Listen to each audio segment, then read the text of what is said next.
Bidadi township ವಿರುದ್ಧದ ಮೈತ್ರಿ ನಾಯಕರ ಪಾದಯಾತ್ರೆ ಎರಡನೇ ದಿನಕ್ಕೆ ಕಾಲಿಟ್ಟಿದೆ. ಜೆಡಿಎಸ್ ಯುವ ಘಟಕದ ರಾಜ್ಯಾಧ್ಯಕ್ಷ ನಿಖಿಲ್ ಕುಮಾರಸ್ವಾಮಿ ನೇತೃತ್ವದಲ್ಲಿ ಬಿಡದಿಯಿಂದ ಬೆಳಗ್ಗೆ 10 ಗಂಟೆಗೆ ಆರಂಭವಾದ ಈ 14 ಕಿಲೋಮೀಟರ್ ಸುದೀರ್ಘ ಪಾದಯಾತ್ರೆಯಲ್ಲಿ ಮಾಜಿ ಪ್ರಧಾನಿ ಎಚ್.ಡಿ. ದೇವೇಗೌಡ ಸೇರಿದಂತೆ ಹಲವು ಮೈತ್ರಿ ಮುಖಂಡರು ಭಾಗವಹಿಸಿ ಸಾಥ್ ನೀಡಿದರು.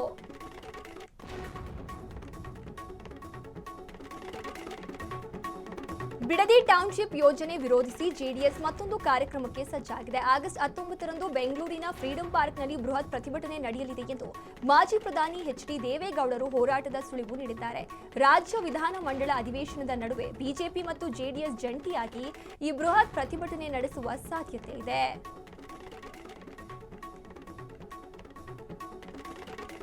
ರಾಮನಗರ ಜನರ ಆಶೀರ್ವಾದದಿಂದ ಸಿಎಂ ಪಿಎಂ ಆದೆ, ಒಕ್ಕಲಿಗರನ್ನ ನಾವು ಸಹಿಸಲ್ಲ ಎಂಬ ಆಪಾದನೆ ಸುಳ್ಳು.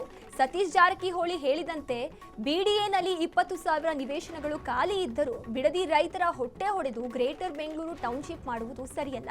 ಸಿದ್ದರಾಮಯ್ಯನವರನ್ನ ತೆಗೆದು ಸಿಎಂ ಆಗಿ ಏನೇನೋ ಭರವಸೆ ನೀಡುತ್ತಿದ್ದಾರೆ. 93 ವರ್ಷವಾದರೂ ರೈತರ ಪರ ಹೋರಾಟದಿಂದ ಹಿಂದೆ ಸರಿಯಲ್ಲ ಎಂದು ಎಚ್.ಡಿ. ದೇವೇಗೌಡರು ಡಿಕೆ ಶಿವಕುಮಾರ್ ವಿರುದ್ಧ ಆಕ್ರೋಶ ವ್ಯಕ್ತಪಡಿಸಿದ್ದಾರೆ. ಬಿಡದಿ ಪಾದಯಾತ್ರೆ ವಿಚಾರದಲ್ಲಿ ಬಿಜೆಪಿಯಲ್ಲಿ ಯಾವುದೇ ಗೊಂದಲವಿಲ್ಲ ಎಂದು ಬಿಜೆಪಿ ರಾಜ್ಯಾಧ್ಯಕ್ಷ ಬಿ.ವೈ. ವಿಜಯೇಂದ್ರ ಸ್ಪಷ್ಟಪಡಿಸಿದ್ದಾರೆ. ಜೆಡಿಎಸ್ನೊಂದಿಗೆ ಮಾತುಕತೆ ನಡೆಸಿ ಸಾಂಕೇತಿಕ ಬೆಂಬಲ ನೀಡಲಾಗಿತ್ತು. ಪೂರ್ವ ನಿಗದಿತ ಪ್ರವಾಸದಿಂದ ತಾವು ಗೈರಾಗಿದ್ದೇವೆ. ಇದೇ ವೇಳೆ ಚಾರ್ಜ್ ಶೀಟ್ ಎದುರಿಸುತ್ತಿರುವ ನಾಗೇಂದ್ರ ಅವರನ್ನ ಮತ್ತೆ ಸಂಪುಟಕ್ಕೆ ಸೇರಿಸುವ ಹಾಗೂ ಖಾತೆ ಹಂಚಿಕೆ ವಿಳಂಬವಾಗುತ್ತಿರುವುದನ್ನು ಖಂಡಿಸಿ ಸರ್ಕಾರದ ವಿರುದ್ಧ ತೀವ್ರ ವಾಗ್ದಾಳಿ ನಡೆಸಿದರು.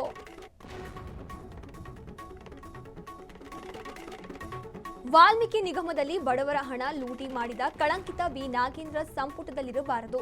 ಅವರು ನ್ಯಾಯಾಲಯದ ಆದೇಶ ಧಿಕ್ಕರಿಸಿ ದೆಹಲಿಗೆ ತೆರಳಿದ್ದಾರೆ ಎಂದು ವಿಪಕ್ಷ ನಾಯಕ ಆರ್ ಅಶೋಕ್ ವಾಗ್ದಾಳಿ ನಡೆಸಿದ್ದಾರೆ.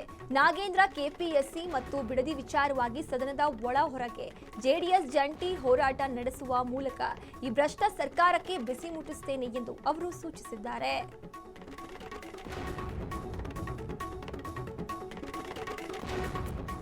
ರಾಜ್ಯ ಸಚಿವ ಸಂಪುಟ ವಿಸ್ತರಣೆ ಹಾಗೂ ಖಾತೆ ಹಂಚಿಕೆ ವಿಚಾರವಾಗಿ ದೆಹಲಿಯಲ್ಲಿರುವ ಮುಖ್ಯಮಂತ್ರಿ ಡಿಕೆ ಶಿವಕುಮಾರ್ ಎಐಸಿಸಿ ಸಂಘಟನಾ ಪ್ರಧಾನ ಕಾರ್ಯದರ್ಶಿ ಕೆಸಿ ವೇಣುಗೋಪಾಲ್ ಅವರೊಂದಿಗೆ ಸುಮಾರು 40 ನಿಮಿಷಗಳ ಕಾಲ ಮತ್ತು ಮಹತ್ವದ ಮಾತುಕತೆ ನಡೆಸಿದ್ದಾರೆ. ವಿಧಾನಮಂಡಲ ಅಧಿವೇಶನ ಪ್ರಾರಂಭವಾಗುವ ಮೊದಲೇ ಖಾತೆ ಹಂಚಿಕೆಯನ್ನ ಪೂರ್ಣಗೊಳಿಸುವ ಅನಿವಾರ್ಯತೆಯಲ್ಲಿದ್ದು, ಈ ಕುರಿತು ಕಾಂಗ್ರೆಸ್ ಹೈಕಮಾಂಡ್ ನಾಯಕರೊಂದಿಗೆ ಚರ್ಚೆ ನಡೆಸಿ ದೆಹಲಿಯಿಂದ ಸಿಎಂ ಬೆಂಗಳೂರಿಗೆ ವಾಪಸ್ಸಾಗಲಿದ್ದಾರೆ.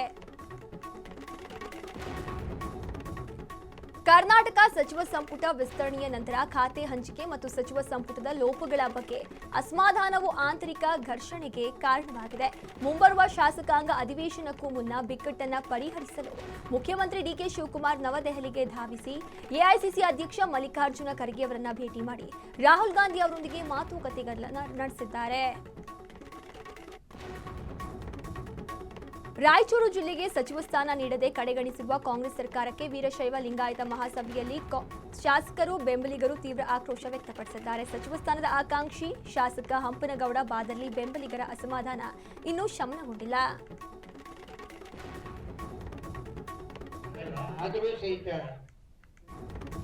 ರಾಜ್ಯ ಸಚಿವ ಸಂಪುಟ ಪುನರ್ರಚನೆಯಲ್ಲಿ ಕೊನೆ ಕ್ಷಣದಲ್ಲಿ ಶಾಸಕ ಮಾಂಕಾಳ್ ವೈದ್ಯ ಅವರಿಗೆ ಸಚಿವ ಸ್ಥಾನ ಕೈತಪ್ಪಿರುವುದನ್ನು ಖಂಡಿಸಿ ಮೈಸೂರಿನ ಗಾಂಧಿ ವೃತ್ತದ ಬಳಿ ಅವರ ಅಭಿಮಾನಿಗಳು ಹಾಗೂ ಕಾಂಗ್ರೆಸ್ ಕಾರ್ಯಕರ್ತರು ಪ್ರತಿಭಟನೆ ನಡೆಸಿದರು. ಶೋಷಿತ ಸಮುದಾಯದ ನಾಯಕ ಮಾಂಕಾಳ್ ವೈದ್ಯರಿಗೆ ತಕ್ಷಣ ರಾಜಕೀಯ ಪ್ರಾತಿನಿಧ್ಯ ನೀಡದಿದ್ದರೆ ಹೋರಾಟ ತೀವ್ರಗೊಳಿಸುವುದಾಗಿ ಸರ್ಕಾರಕ್ಕೆ ಎಚ್ಚರಿಕೆ ನೀಡಿದ್ದಾರೆ.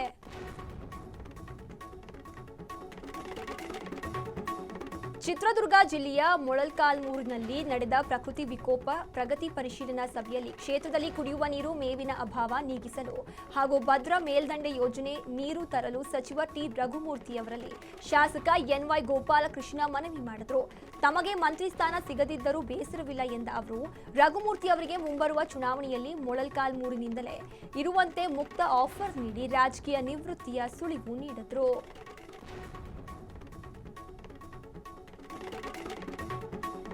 ಕೊಪ್ಪಳ ಜಿಲ್ಲೆಯ ಉಪ್ಪಾರ ಸಮುದಾಯದ ಕುಲಶಾಸ್ತ್ರೀಯ ಅಧ್ಯಯನದ ಅಂತಿಮ ವರದಿಯನ್ನು ರಾಜ್ಯ ಸಂಪುಟ ಸಭೆಯಲ್ಲಿ ತಕ್ಷಣ ಅನುಮೋದಿಸಿ ಕೇಂದ್ರ ಸರ್ಕಾರಕ್ಕೆ ಶಿಫಾರಸು ಮಾಡಬೇಕೆಂದು ಒತ್ತಾಯಿಸಿ ಕೊಪ್ಪಳದಲ್ಲಿ ಸಭೆ ನಡೆಸಲಾಯಿತು.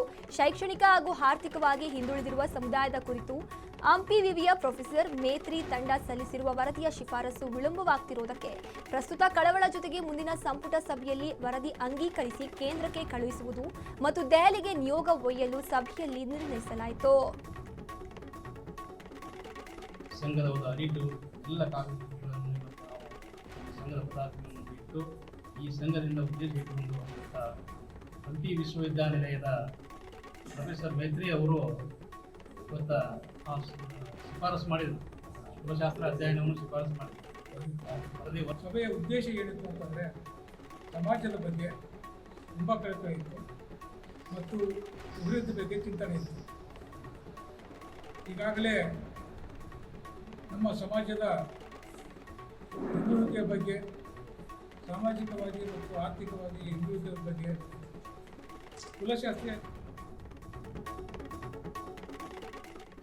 ಕಲಬುರಗಿ ಜಿಲ್ಲಾಧಿಕಾರಿ ಕಚೇರಿಯಲ್ಲಿ ಸಚಿವ ಪ್ರಿಯಾಂಕ್ ಖರ್ಗೆ ಅಧಿಕಾರಿಗಳೊಂದಿಗೆ ಬರಗಾಲ, ಬೆಳೆ ಹಾನಿ, ಕುಡಿಯುವ ನೀರು ಹಾಗೂ ಮೇವಿನ ಕೊರತೆ ಕುರಿತು ಸಭೆ ನಡೆಸಿದರು. ಸಭೆ ನಡೆಯುತ್ತಿದ್ದ ವೇಳೆ ಬೆಳೆ ವಿಮೆ ಪರಿಹಾರದಲ್ಲಿ ತಾರತಮ್ಯ ಎಸಗಲಾಗಿದೆ ಎಂದು ಆರೋಪಿಸಿ ಅಫಜಲಪುರ ತಾಲೂಕಿನ ಕೋಗನೂರು, ಗೂಡೂರು ಹಾಗೂ ಭೈರಾಮಡಗಿ ಗ್ರಾಮಗಳ ರೈತರು ಕಚೇರಿ ಎದುರು ಪ್ರತಿಭಟನೆ ನಡೆಸಿದರು.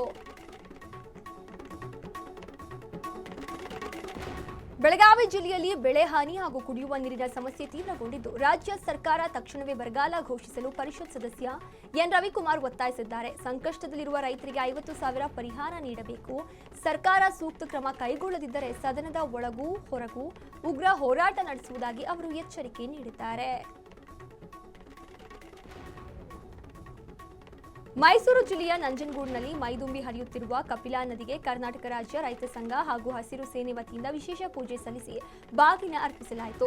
ಶ್ರೀ ಅಯ್ಯಪ್ಪ ಸ್ವಾಮಿ ದೇವಾಲಯದ ಬಳಿ ನಡೆದ ಈ ಕಾರ್ಯಕ್ರಮದಲ್ಲಿ ನಾಡಿಗೆ ಉತ್ತಮ ಮಳೆ, ಬೆಳೆ, ಸಮೃದ್ಧಿ ಕರುಣಿಸುವಂತೆ ರೈತರು ಪ್ರಾರ್ಥಿಸಿದರು. ಕಪಿಲಾ ಮಾತೆ ನಮ್ಮ ರಕ್ತದ ಕಣಕಣದಲ್ಲಿದ್ದು ದಿನನಿತ್ಯದ ಸಂಕಷ್ಟಗಳಿಂದ ರೈತರನ್ನು ರಕ್ಷಿಸಬೇಕೆಂದು ರೈತ ಮುಖಂಡರು ಈ ವೇಳೆ ಆಶಿಸಿದರು.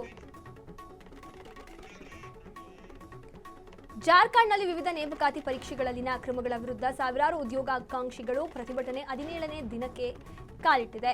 ಇಂದು ಬೆಳಗ್ಗೆ ಪ್ರತಿಭಟನಾಕಾರರು ವಿಧಾನಸೌಧದೆಡೆಗೆ ಪ್ರತಿಭಟನಾ ರ್ಯಾಲಿ ನಡೆಸಿದ್ದಾರೆ. ಪ್ರತಿಭಟನಾಕಾರರನ್ನು ಚದುರಿಸಲು ಪೊಲೀಸರು ಜಲಫಿರಂಗಿ ಪ್ರಯೋಗಿಸಿದ್ರು. ಸ್ಥಳದಲ್ಲಿ ಬ್ಯಾರಿಕೇಡ್ ಹಾಕಲಾಗಿತ್ತು. ನಿಷೇಧಾಜ್ಞೆ ಜಾರಿಗೊಳಿಸಿದ್ದಾರೆ. ಜಾರ್ಖಂಡ್ ಸಾರ್ವಜನಿಕ ಸೇವಾ ಆಯೋಗ ಮತ್ತು ಜಾರ್ಖಂಡ್ ಸಿಬ್ಬಂದಿ ಆಯ್ಕೆ ಆಯೋಗದ ಪರೀಕ್ಷೆ ಪ್ರಶ್ನೆ ಪತ್ರಿಕೆಗಳು ಸೋರಿಕೆಯಾಗಿವೆ ಎಂಬ ಆರೋಪ ಕೇಳಿಬಂದಿದೆ. ಹೀಗಾಗಿ ಈ ನೇಮಕಾತಿ ಪರೀಕ್ಷೆ ರದ್ದುಗೊಳಿಸುವಂತೆ ಒತ್ತಾಯಿಸಿರುವ ವಿದ್ಯಾರ್ಥಿಗಳು ಪ್ರಕರಣದ ತನಿಖೆ ಸಿಬಿಐಗೆ ವಹಿಸುವಂತೆ ಆಗ್ರಹಿಸಿ ಪ್ರತಿಭಟನೆ ನಡೆಸಿದ್ದಾರೆ.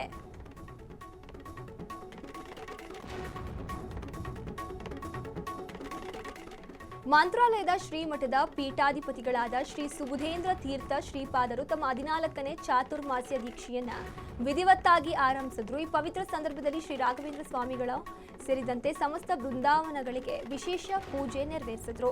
ಚತುರ್ಮಾಸ್ಯದ ಅವಧಿಯಲ್ಲಿ ವಿವಿಧ ಧಾರ್ಮಿಕ ಹಾಗೂ ಸಾಂಸ್ಕೃತಿಕ ಕಾರ್ಯಕ್ರಮಗಳು ಜರುಗಲಿದ್ದು, ಶ್ರೀಗಳು ಭಕ್ತರಿಗೆ ದಿವ್ಯ ಆಶೀರ್ವಚನ ನೀಡಿದ್ರು.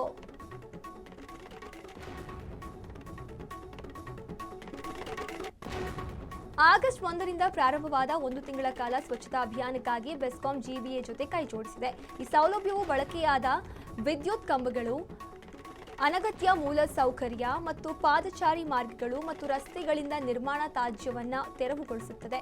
ಸುಗಮ ಸಂಚಾರ ಮತ್ತು ಸುರಕ್ಷಿತ ಪಾದಚಾರಿ ಮಾರ್ಗಗಳನ್ನು ಖಚಿತಪಡಿಸಿಕೊಳ್ಳಲು ಸಂಚಾರಕ್ಕೆ ಅಡ್ಡಿಯಾಗುವ ಟ್ರಾನ್ಸ್ಫಾರ್ಮರ್ಗಳನ್ನು ಸಹ ಸ್ಥಳಾಂತರಿಸಲಾಗುತ್ತಿದೆ.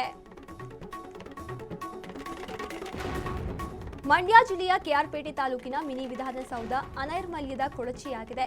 ಗಬ್ಬೆದ್ದು ನಾರ್ತಿರುವ ಶೌಚಾಲಯ, ಗೋಡೆಗಳಲ್ಲಿ ಜೇಡರಬಳೆ ಹಾಗೂ ಎಲ್ಲೆಂದರಲ್ಲಿ ಕಸದ ರಾಶಿ ಬಿದ್ದಿದ್ದರೂ ಅಧಿಕಾರಿಗಳು ಕಣ್ಣಿದ್ದು ಕುರುಡರಂತಾಗಿದ್ದಾರೆ. ಶಾಸಕರ ಕೊಠಡಿ ಇದ್ದರೂ ತೆಗೆ ಆದ್ಯತೆ ನೀಡಿಲ್ಲ.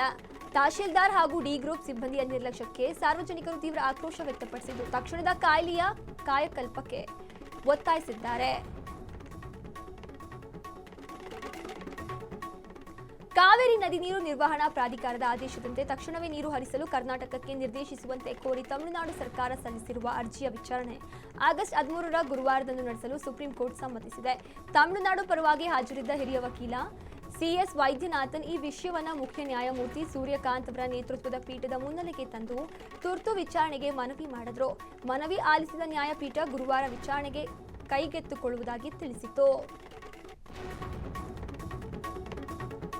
ಡಾಕ್ಟರ್ ರಾಜ್ಕುಮಾರ್ ಮೊಮ್ಮಗ ಧೀರೇನ್ ರಾಮ್ಕುಮಾರ್ ಅಭಿನಯದ ಪಬ್ಬಾರ್ ಚಿತ್ರೀಕರಣ ಮುಗಿದಿದೆ. ಗೀತಾ ಶಿವರಾಜ್ ಕುಮಾರ್ ಅವರ ಗೀತಾ ಪಿಕ್ಚರ್ಸ್ ನಿರ್ಮಿಸಿರುವ ಈ ಅಡ್ವೆಂಚರಸ್ ಕ್ರೈಮ್ ಥ್ರಿಲ್ಲರ್ನಲ್ಲಿ ಅಮೃತಾ ಪ್ರೇಮ್ ನಾಯಕಿಯಾಗಿದ್ದಾರೆ. ಬೆಂಗಳೂರು, ಮೈಸೂರು, ಮಡಿಕೇರಿ ಹಾಗೂ ಹಿಮಾಚಲ ಪ್ರದೇಶದ ಪಬ್ಬಾರ್ ಕಣಿವೆಯಲ್ಲಿ ಚಿತ್ರೀಕರಣ ನಡೆದಿದ್ದು ಶೀಘ್ರವೇ ಬಿಡುಗಡೆ ದಿನಾಂಕ ಪ್ರಕಟವಾಗಲಿದೆ.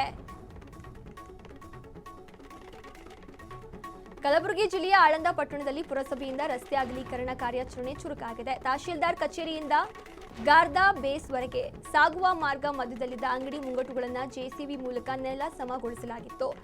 ಯಾವುದೇ ಅಹಿತಕರ ಘಟನೆಗಳು ನಡೆಯದಂತೆ ಬಿಗಿ ಪೊಲೀಸ್ ಬಂದೋಬಸ್ತ್ನೊಂದಿಗೆ ಈ ಕಾರ್ಯಾಚರಣೆ ಸಾಗಿದೆ. ದಿನನಿತ್ಯ ಬಳಸುವ ಶಾಂಪೂ, ಸೋಪು ಹಾಗೂ ಪೌಡರ್ಗಳಲ್ಲಿ ಅಪಾಯಕಾರಿ ಕೆಮಿಕಲ್ ಮತ್ತು ಮೆಟಲ್ ಪತ್ತೆಯಾಗಿರುವ ಬಗ್ಗೆ ಆಹಾರ ಸುರಕ್ಷತಾ ಇಲಾಖೆ ದೂರುಗಳು ಬಂದ ಹಿನ್ನೆಲೆಯಲ್ಲಿ ರಾಜ್ಯದಾದ್ಯಂತ ವಿವಿಧ ಕಂಪನಿಗಳ ಕಾಸ್ಮೆಟಿಕ್ಗಳ ಸ್ಯಾಂಪಲ್ ಕಲೆಕ್ಟ್ ಮಾಡಿ ಟೆಸ್ಟ್ ಮಾಡಲು ಆಹಾರ ಸುರಕ್ಷತಾ ಇಲಾಖೆ ಮುಂದಾಗಿದೆ. ಸೌಂದರ್ಯ ವರ್ಧಕ ಬಳಸುವ ಮುನ್ನ ಮಹಿಳೆಯರು ಎಚ್ಚರ ವಹಿಸುವುದು ಅಗತ್ಯವಾಗಿದೆ. ದೇಶದಾದ್ಯಂತ ಮಾನ್ಸೂನ್ ವೇಗ ಪಡೆದುಕೊಂಡು ಹಲವು ಭಾಗಗಳಲ್ಲಿ ಮತ್ತೆ ಮಳೆಯಾಗುವ ಸಾಧ್ಯತೆಗಳಿದೆ ಎಂದು ಹವಾಮಾನ ಇಲಾಖೆ ತಿಳಿಸಿದೆ. ಹಿಮಾಲಯ ಪರ್ವತಗಳು, ಪೂರ್ವ ಬಯಲು ಪ್ರದೇಶಗಳು ಹಾಗೂ ದಕ್ಷಿಣದ ರಾಜ್ಯಗಳು, ಕರಾವಳಿಗಳಲ್ಲಿ ಹವಾಮಾನವು ಬದಲಾಗ್ತಿದೆ. ಮುಂದಿನ ಕೆಲವು ದಿನಗಳಲ್ಲಿ ಹಲವಾರು ಪ್ರದೇಶಗಳಲ್ಲಿ ಗುಡುಗು ಸಹಿತ ಮಳೆ, ಮಿಂಚು ಮತ್ತು ಬಿರುಗಾಳಿಯೊಂದಿಗೆ ಭಾರೀ ಮಳೆಯಾಗುವ ಸಾಧ್ಯತೆ ಇದೆ.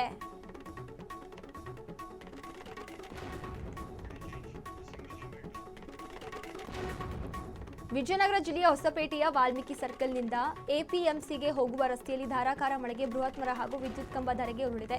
ಫುಟ್ಪಾತ್ ಕಾಮಗಾರಿ ತೋಡಿದ್ದ ಮಣ್ಣು ಕುಸಿದು ಅವಘಡ ಸಂಭವಿಸಿದ್ದು ಅದೃಷ್ಟವಶಾತ್ ಯಾವುದೇ ಪ್ರಾಣಹಾನಿ ಸಂಭವಿಸಿಲ್ಲ.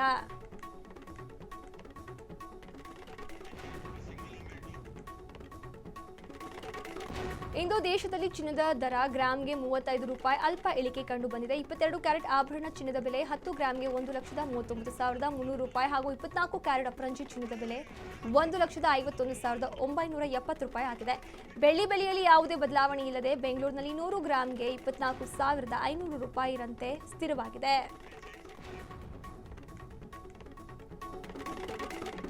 ಭಾರತ ಶ್ರೀಲಂಕಾ ಟೆಸ್ಟ್ ಸರಣಿಗೂ ಮುನ್ನ ಕೊಲಂಬೋದಲ್ಲಿ ವೇಗಿ ಮೊಹಮ್ಮದ್ ಸಿರಾಜ್ ಸ್ಫೋಟಕ ಬ್ಯಾಟಿಂಗ್ ಪ್ರದರ್ಶನ ನೀಡುವ ಮೂಲಕ ಎಲ್ಲರನ್ನ ಬೆರಗುಗೊಳಿಸಿದ್ರು. 207 ರನ್ಗಳ ಗುರಿಯನ್ನ ಬೆನ್ನಟ್ಟಲು ಭಾರತಕ್ಕೆ ಕೊನೆಯ 8 ಎಸೆತಗಳಲ್ಲಿ 27 ರನ್ಗಳು ಬೇಕಾಗಿದ್ದಾಗ 9ನೇ ಕ್ರಮಾಂಕದಲ್ಲಿ ಬ್ಯಾಟಿಂಗ್ ಮಾಡಿದ ಸಿರಾಜ್ 15 ಎಸೆತಗಳಲ್ಲಿ 4 ಸಿಕ್ಸರ್ಗಳೊಂದಿಗೆ ಅಜೇಯ 32 ರನ್ ಗಳಿಸಿ 6 ವಿಕೆಟ್ಗಳ ರೋಮಾಂಚಕ ಜಯವನ್ನ ದಾಖಲಿಸಿದ್ರು. ಅನುಭವಿ ವೇಗಿ ಭುವನೇಶ್ವರ್ ಕುಮಾರ್ ಮತ್ತೆ ರಾಷ್ಟ್ರೀಯ ತಂಡಕ್ಕೆ ಮರಳುವ ಇಂಗಿತ ವ್ಯಕ್ತಪಡಿಸಿದ್ದಾರೆ. ಯುಪಿ ಟಿ20 ಪಂದ್ಯಾವಳಿಗೂ ಮುನ್ನ ಮಾತನಾಡಿದ ಅವರು, ನನಗೆ ಕರೆ ಬಂದರೆ ಟೀಮ್ ಇಂಡಿಯಾ ಪರ ನಾನು ಸಂಪೂರ್ಣವಾಗಿ ಸಿದ್ಧನಿದ್ದೇನೆ. ಆದರೆ ತಂಡಕ್ಕೆ ಆಯ್ಕೆ ಮಾಡುವುದು ಸಂಪೂರ್ಣವಾಗಿ ಆಯ್ಕೆಗಾರರ ನಿರ್ಧಾರಕ್ಕೆ ಸೇರಿದ್ದು ಎಂದು ಸ್ಪಷ್ಟಪಡಿಸಿದ್ದಾರೆ.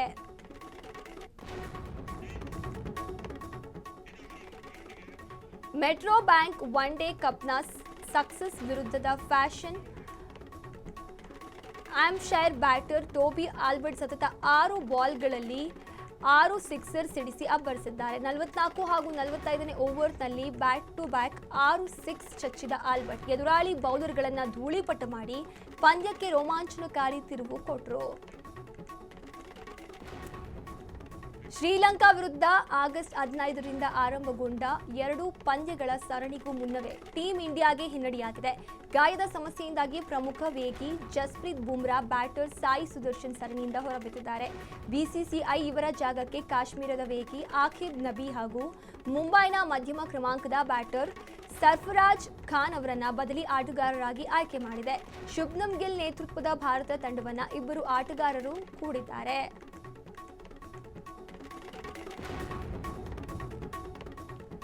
ರಾಜತಾಂತ್ರಿಕ ಉದ್ವಿಗ್ನತೆ ಹಾಗೂ ಭದ್ರತಾ ಆತಂಕಗಳಿಗೆ ಮುಂಬರುವ ಬಾಂಗ್ಲಾದೇಶ ಪ್ರವಾಸಕ್ಕೆ ಭಾರತೀಯ ಕ್ರಿಕೆಟ್ ನಿಯಂತ್ರಣ ಮಂಡಳಿ ಕೇಂದ್ರ ಸರ್ಕಾರದ ಒಪ್ಪಿಗೆ ಕೋರಿದೆ. 2026 ಆಗಸ್ಟ್ 29ರಿಂದ ಸೆಪ್ಟೆಂಬರ್ 15ರವರೆಗೆ 3 ಏಕದಿನ ಹಾಗೂ 3 ಟಿ20 ಪಂದ್ಯಗಳ ಸರಣಿಯನ್ನು ಆಯೋಜಿಸಲು ಬಾಂಗ್ಲಾದೇಶ ಕ್ರಿಕೆಟ್ ಮಂಡಳಿ ಯೋಜಿಸಿದೆ. ಉಭಯ ದೇಶಗಳ ನಡುವಿನ ಇತ್ತೀಚಿನ ರಾಜಕೀಯ ಉದ್ವಿಗ್ನತೆ ಮತ್ತು ಭದ್ರತಾ ಆತಂಕಗಳಿಂದಾಗಿ ಕ್ರಿಕೆಟ್ ಸಂಬಂಧದಲ್ಲಿ ಏರುಪೇರಾಗಿದೆ. ಈ ಸೂಕ್ಷ್ಮ ಸನ್ನಿವೇಶದಲ್ಲಿ ಕೇಂದ್ರ ಸರ್ಕಾರ ಹಸಿರು ನಿಶಾನೆ ತೋರಿಸಿದ್ರೆ ಮಾತ್ರ ಇಂಡಿಯಾ ಬಾಂಗ್ಲಾದೇಶಕ್ಕೆ ಪ್ರಯಾಣಿಸಬಹುದು. ಹೀಗಾಗಿ ಬಿಸಿಸಿಐನ ಈ ನಡೆ ಈಗ ಕ್ರಿಕೆಟ್ ವಲಯದಲ್ಲಿ ತೀವ್ರ ಕುತೂಹಲ ಮೂಡಿಸಿದೆ. ಆಹಾರ ಮತ್ತು ನೀರು ಅರಸಿ ಕಾಡಿನಿಂದ ಹೊರಬಂದ ಜಿಂಕೆಗಳ ಹಿಂಡು ಹಿರಿಯೂರು ತಾಲೂಕಿನ ಗೊಲ್ಲಹಳ್ಳಿ ಸಮೀಪದ ತೊಗರಿ ಹಾಗೂ ಸೂರ್ಯಕಾಂತಿ ಜಮೀನುಗಳ ಬಳಿ ಪ್ರತ್ಯಕ್ಷವಾಗಿದೆ. ಜಿಂಕೆಗಳ ಹಿಂಡು ಸಕ್ರಿಯವಾಗಿರುವ ದೃಶ್ಯ ವೈರಲ್ ಆಗ್ತಿತ್ತು. ಅರಣ್ಯಾಧಿಕಾರಿಗಳು ತಕ್ಷಣ ಸ್ಥಳಕ್ಕೆ ಭೇಟಿ ನೀಡಿ ಜಿಂಕೆಗಳಿಗೆ ತೊಂದರೆಯಾಗದಂತೆ ಸುರಕ್ಷಿತವಾಗಿ ಕಾಡಿಗೆ ಅಟ್ಟಲು ಕ್ರಮ ಕೈಗೊಳ್ಳಬೇಕೆಂದು ಗ್ರಾಮಸ್ಥರು ಮನವಿ ಮಾಡಿದ್ದಾರೆ.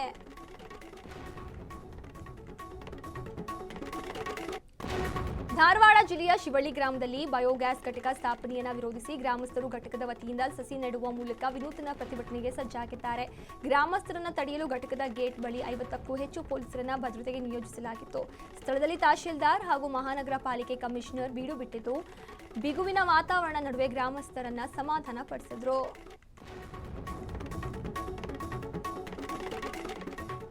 ರೇಣುಕಾಸ್ವಾಮಿ ಕೊಲೆ ಪ್ರಕರಣದ ಪ್ರಮುಖ ಆರೋಪಿ ಪ್ರದೋಷ್ ಅವರ ಮಾಫಿ ಸಾಕ್ಷಿ ಪರಿಗಣಿಸಿ 59ನೇ ಸಿಸಿಎಚ್ ನ್ಯಾಯಾಲಯಕ್ಕೆ ಅರ್ಜಿ ಸಲ್ಲಿಸಿದ್ದಾರೆ. ಇದರ ವಾದ ಪ್ರತಿವಾದ ಪೂರ್ಣಗೊಂಡಿದ್ದು ಒಂದೊಮ್ಮೆ ಕೋರ್ಟ್ ಈ ಅರ್ಜಿಯನ್ನ ಪುರಸ್ಕರಿಸಿದ್ರೆ ನಟ ದರ್ಶನ್ಗೆ ಕಾನೂನು ಚಕ್ರವ್ಯೂಹ ಮತ್ತಷ್ಟು ಬಿಗಿಯಾಗಿ ಮಹಾ ಸಂಕಷ್ಟ ಎದುರಾಗುವುದು ಖಚಿತವಾಗಿದೆ. ಕೊಡಗು ಜಿಲ್ಲೆಯ ವಿರಾಜಪೇಟೆ ತಾಲೂಕಿನ ಒಂಟಿ ಅಂಗಡಿಯಲ್ಲಿ ಕಾಡಾನೆ ಹಾವಳಿ ಮಿತಿ ಮೀರಿತು. ನಿನ್ನೆ ಆನೆ ದಾಳಿಗೆ ಕಾರ್ಮಿಕರು ಬಲಿಯಾಗಿದ್ದಾರೆ. ಇದರಿಂದ ಆಕ್ರೋಶಗೊಂಡ ಗ್ರಾಮಸ್ಥರು ಅಂಗಡಿ ಮುಂಗಟ್ಟು ಬಂದ್ ಮಾಡಿ ಪ್ರತಿಭಟನೆಗೆ ಧುಮುಕಿದ್ದಾರೆ.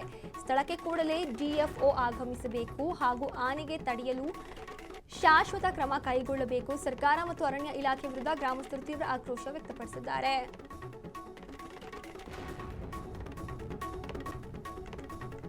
ಮಂಗಳೂರಿನ ತೊಕ್ಕೆಟ್ಟಿನ ವಿನಮ್ರ ಬಾರ್ ಎದುರು ರೌಡಿ ಶೀಟರ್ ಶಾಕಿರ್ ಎಂಬಾತ ಮದ್ಯದ ನಶೆಯಲ್ಲಿ ತಲವಾರು ಬಿಸಿ ಭೀಕರ ದಾಂಧಲೆ ನಡೆಸಿದ್ದಾನೆ. ಬಾರ್ ಬಂದ್ ಮಾಡುವಂತೆ ಬೆದರಿಕೆ ಹಾಕಿ ತಲವಾರು ಝಳಪಿಸಿದ್ದು ಭಯಗೊಂಡ ಮದ್ಯಪ್ರಿಯರು ದಿಕ್ಕಾಪಾಲಾಗಿ ಓಡಿ ಹೋಗಿದ್ದಾರೆ. ಈ ಸಂಪೂರ್ಣ ಘಟನೆ ಸಿಸಿಟಿವಿಯಲ್ಲಿ ಸೆರೆಯಾಗಿದ್ದು ಉಳ್ಳಾಳ ಪೊಲೀಸ್ ಠಾಣೆ ವ್ಯಾಪ್ತಿಯಲ್ಲಿ ಈ ಘಟನೆ ನಡೆದಿದೆ. ವಿಜಯನಗರ ಜಿಲ್ಲೆಯ ಕೂಡ್ಲಗಿ ತಾಲೂಕಿನ ಕಾನಹೊಸಳ್ಳಿಯಲ್ಲಿ ಆಹಾರ ಇಲಾಖೆ ಅಧಿಕಾರಿಗಳು ದಾಳಿ ನಡೆಸಿ ಅಕ್ರಮವಾಗಿ ದಾಸ್ತಾನು ಮಾಡಿದ 216 ಗ್ಯಾಸ್ ಸಿಲಿಂಡರ್ಗಳನ್ನು ವಶಕ್ಕೆ ಪಡಿಸಿಕೊಂಡಿದ್ದಾರೆ. ಜನವಸತಿ ಪ್ರದೇಶದಲ್ಲಿ ಗೃಹ ಬಳಕೆಯ ಸಿಲಿಂಡರ್ ಸಂಗ್ರಹಿಸಿದ್ದ ಕೃಷ್ಣಮೂರ್ತಿ ವಿರುದ್ಧ ಎಫ್ಐಆರ್ ದಾಖಲಿಸಿದ್ದು ತಾಲೂಕು ಆಹಾರ ನಿರೀಕ್ಷಕ ಮಂಜುನಾಥ್ ನೇತೃತ್ವದಲ್ಲಿ ಕಾರ್ಯಾಚರಣೆ ನಡೆದಿದೆ. ಬಳಿಕ ಜಪ್ತಿಯಾದ ಸಿಲಿಂಡರ್ಗಳನ್ನು ಸುರಕ್ಷಿತ ಗ್ಯಾಸ್ ಗೋಡೌನ್ಗೆ ರವಾನಿಸಲಾಯಿತು.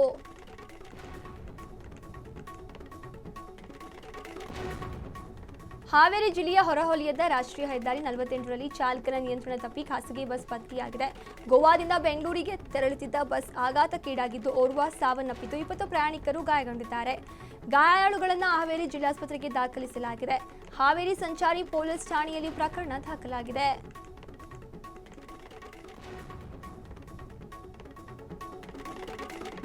ಯಲಹಂಕದ ಮಾದನಹಳ್ಳಿ ಬಳಿ ಮುಂಜಾನೆ ನಿದ್ರೆ ಮಂಪುರದಲ್ಲಿದ್ದ ಚಾಲಕ ನಿಯಂತ್ರಣ ತಪ್ಪಿ ಮರಳು ತುಂಬಿದ ಲಾರಿಯೊಂದು ಮನೆಗೆ ಗುದ್ದಿ ಪಲ್ಟಿಯಾಗಿದೆ.